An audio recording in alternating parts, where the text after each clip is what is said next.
Bonjour à tous et bienvenue pour ce nouveau moment culinaire. Voilà, donc aujourd'hui je vais réaliser une brioche particulière. C'est une brioche entre la brioche et le pain au lait. C'est une recette japonaise. C'est la brioche Hokkaido. Voilà. Elle a une particularité, c'est qu'elle se fait elle se fait en deux temps en fait. Le premier temps, ça sera la préparation du tangzong. Donc le tangzong, c'est une préparation un petit peu comme la pâte à choux.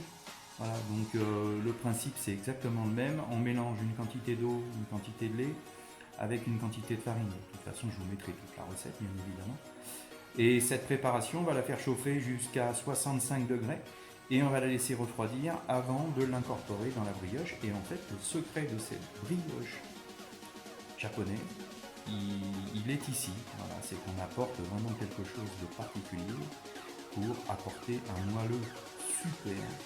Et alors en plus, un gros avantage, c'est que c'est une brioche en fait qui est ultra moelleuse, et c'est ce côté ultra moelleux, on l'obtient malgré, je dirais presque la pauvreté de la recette. Voilà. Mais c'est une brioche exceptionnelle. Voilà, donc vous allez voir un peu tout ça.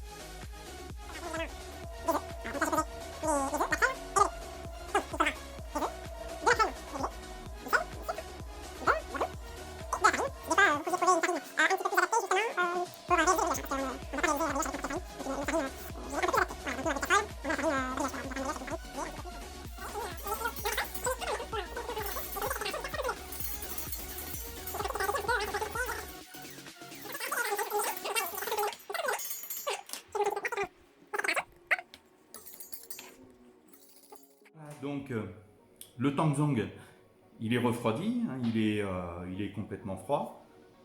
J'ai pesé l'intégralité des ingrédients. La seule chose, par contre, je le dis souvent, mais je vais le répéter pour les gens qui ne le savent pas. Une petite piqûre de rappel, ça fait pas de mal aussi. On ne met jamais en contact le sel, le sucre avec la levure. Voilà, je dirais c'est une question je dirais de technologie, et donc jamais le sel, le sucre en contact avec la levure. Ce qu'il faut faire, c'est qu'on pèse déjà les liquides dans le fond de la cuve du robot. Ensuite, on peut peser le sel et le sucre avec les liquides, avec les œufs, la crème, le lait. Ensuite, on pèse la farine et on pèse la levure sur la farine. Voilà, c'est un grand principe qu'il faut bien penser. Le tangzong, il est refroidi. Donc là, il m'en faut dans ma recette 185 grammes. Donc je vais peser 185 grammes de tangzong.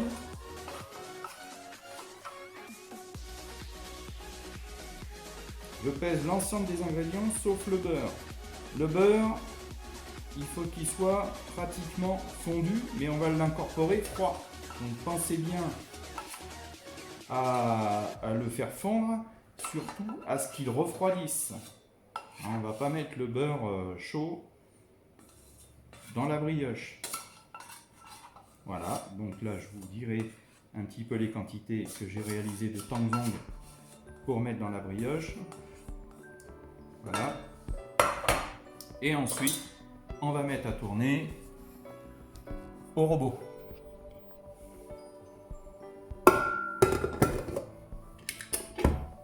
Voilà. Donc, au niveau du pétrissage, ça sera 5 minutes en première vitesse. On laisse bien mélanger les ingrédients ensemble. Il faut réunir tous ces ingrédients. De toute façon, dans tout ce qui est travail de pâte, il y a un premier mélange qui s'appelle le phrasage, qui est essentiel. Il faut passer par l'étape du phrasage et ensuite, éventuellement, selon les recettes que vous avez, on passe par l'étape du pétrissage, c'est-à-dire on...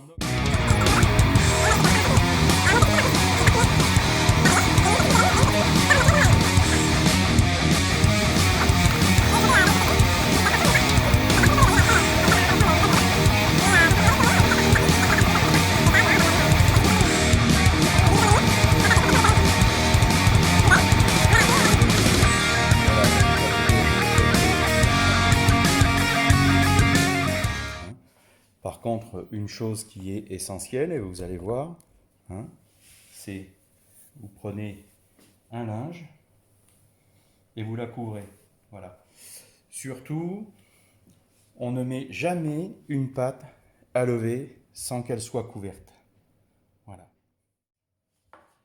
Voilà, donc là j'ai pesé mes 2 pâtons.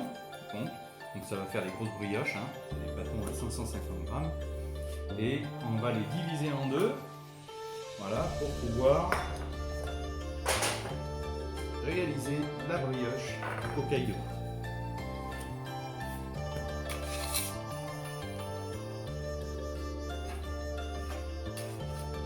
Alors on fait 2 boules à peu près égales. Voilà.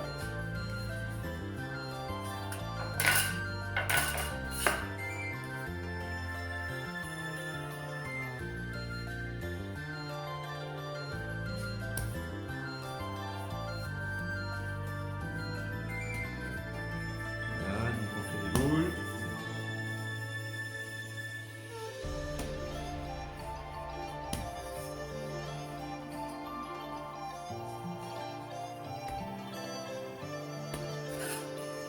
Ensuite, donc j'ai préparé 2 moules.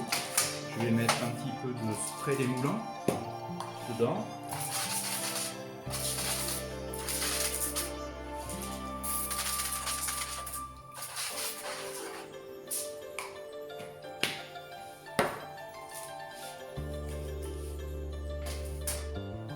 Voilà. Je vais chercher un rouleau, donc je prends un rouleau à pâtisserie, et alors on va travailler, mais on met très peu de farine, hein. Vous voyez, c'est juste fleurer, et on va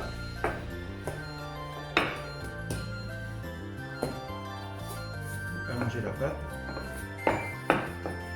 Donc ça c'est le façonnage de la brioche, qui est un façonnage particulier.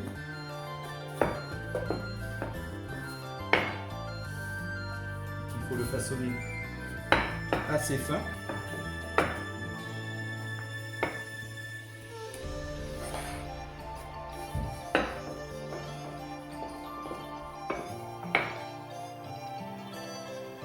Là, vous voyez, toujours très peu de farine.